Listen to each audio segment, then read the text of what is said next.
Will Britain stay or go? This is The World. I'm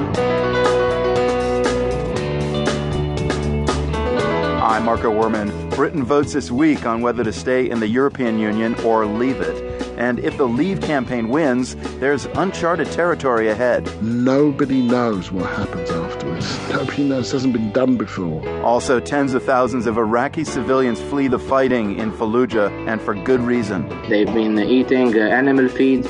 They've been drinking the river water, which is unsafe for drinking. And they've been dodging sniper bullets whenever they've tried to escape. Find out how they're faring in makeshift refugee camps. Plus, what the Dutch can teach us when it comes to living with one of the main effects of climate change, rising sea levels. Those stories and more today on The World.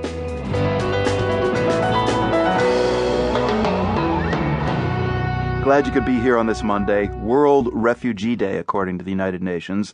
And given today's significance, let me start with a staggering figure. More than 65 million. That's how many people the UN says were fleeing conflicts at the end of 2015. Think about that for a second. 65 million people is roughly the population of France. Now imagine all the French without a place they can call home. The latest crisis spot where people are fleeing may be a place you've heard of, Fallujah, Iraq. It was a scene of brutal fighting during the Iraq War. Then in 2014, ISIS captured the city. Now Iraqi troops are trying to push ISIS out of Fallujah, and it's creating a humanitarian disaster. About 80,000 people have fled Fallujah since Iraq's military started its offensive last month. Carl Schrembry is with the Norwegian Refugee Council, which has been leading the humanitarian effort in the area. He was at one of the camps for displaced people this morning. I've seen hellish scenes of people completely exhausted. Many of these people who arrived in the last 5 days have been without any tents, without any shelter, sleeping out at night and in the mornings and in the afternoon when the peak of the heat and sun. And our staff are doing all they can. They're working 24 hours a day, delivering water, food rations, installing latrines and water tanks. I assisted to the distribution of mattresses, so many people have been sleeping on the ground for the last days. It is just overwhelming. The sheer numbers, the tsunami of displacement that happened in the last 3 days is overwhelming everyone. And we are calling on the international donors and the governments to step up and release the funding. This is the humanitarian face of and the consequences of when there is any battle, any war, any conflict, even if it is about fighting ISIS. You cannot abandon these citizens, these civilians, innocent people, children, elderly people who are completely innocent, have no say in this, and they are the ones who are carrying the brunt.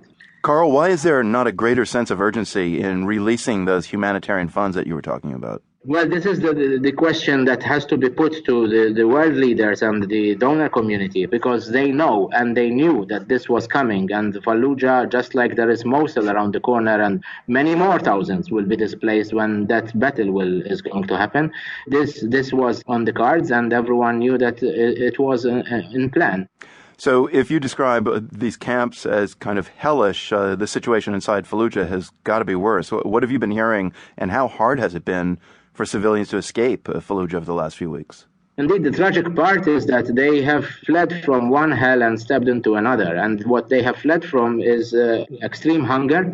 They've been under siege for the last 6 months now. They couldn't get any essential supplies of food and water. They've been eating animal feed. They've been drinking the river water, which is unsafe for drinking. And they've been dodging sniper bullets whenever they've tried to escape. I've met people who have lost their relatives. A grandmother I met has lost 3 grandchildren drowning in the river. We've met others who have been separated from their families as they were fleeing. So it is one long, protracted tragedy that these people are going through, and it is just unfair and unacceptable that they are now in what is meant to be a place of safety, and we are witnessing another catastrophe. So the battle for Fallujah continues, and on Saturday, the Iraqi military said it's now turning its attention to Mosul, which is kind of the de facto capital of ISIS in Iraq. What kind of humanitarian crisis are you preparing for right now? Well, right now we're just struggling day by day to catch up with the needs that have sprang up because of this crisis. We're already overstretched, and we're appealing on the Iraqi government to